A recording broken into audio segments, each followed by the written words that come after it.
આપ જોઈ રહ્યા છો સ્પાર્ક ટુડે ન્યૂઝ। રાજ્યભરના એફપીએસ દુકાનદારો હડતાલ પર છે। છોટાઉદેપુરમાં 365 દુકાનો બંધ છે। કમિશનનો દર ઓછો હો, સર્વર વારંવાર ડાઉન થવાને કારણે અનેક મુશ્કેલીઓ થઈ રહી છે। ગુણવત્તા અને સ્ટોક સંબંધિત તકલીફો સહિત લગભગ 20 જેટલી માંગણીઓ રજૂ કરવામાં આવી છે। માંગણીઓના ઉકેલ માટે રાજ્યભરમાં હડતાલનું આયોજન કરવામાં આવ્યું છે। રાજ્ય તથા કેન્દ્ર સરકારની ડબલ અંગૂઠા પ્રક્રિયા દરમિયાન વારંવાર ટેકનિકલ સમસ્યા ઊભી થાય છે। દુકાનદારો તેઓ આક્ષેપ પણ કરી રહ્યા છે।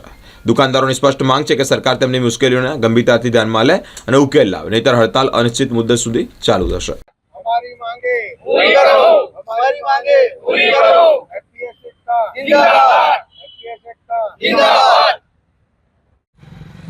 बोलो एफपीएस एकता जिंदाबाद, एफपीएस एकता जिंदाबाद। हमारी मांगे पूरी करो, हमारी मांगे पूरी करो। एफपीएस एकता जिंदाबाद, हमारी मांगे पूरी करो, हमारी मांगे जाएगा।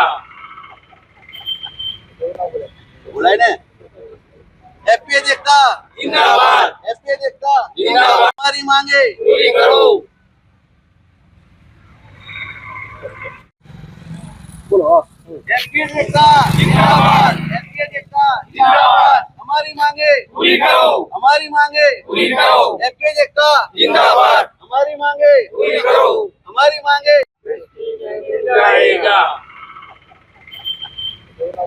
बोला ने एफपीएस एकता जिंदाबाद, एफपीएस एकता जिंदाबाद। અમે બોડેલી એફપીએસ તાલુકાના દરેક વેપારી આજે ભેગા થયા છે।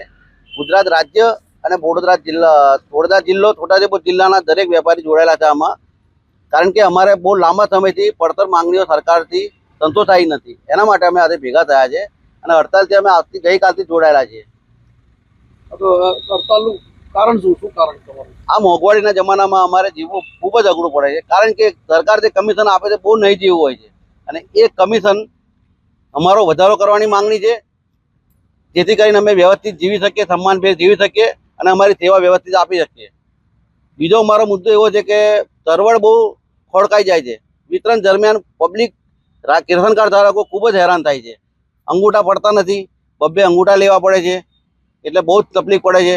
તો સરકાર એક અંગૂઠો કરજે, રાજ્ય સરકારની કેન્દ્ર સરકારની યોજનાનો એક અંગૂઠો કરજે તો પબ્લિકને બી શાંતિ થઈ જાય અને અમારે વ્યવસ્થિત સર્વર ચાલે તો અમે વિતરણ ઝડપથી કરી શકીએ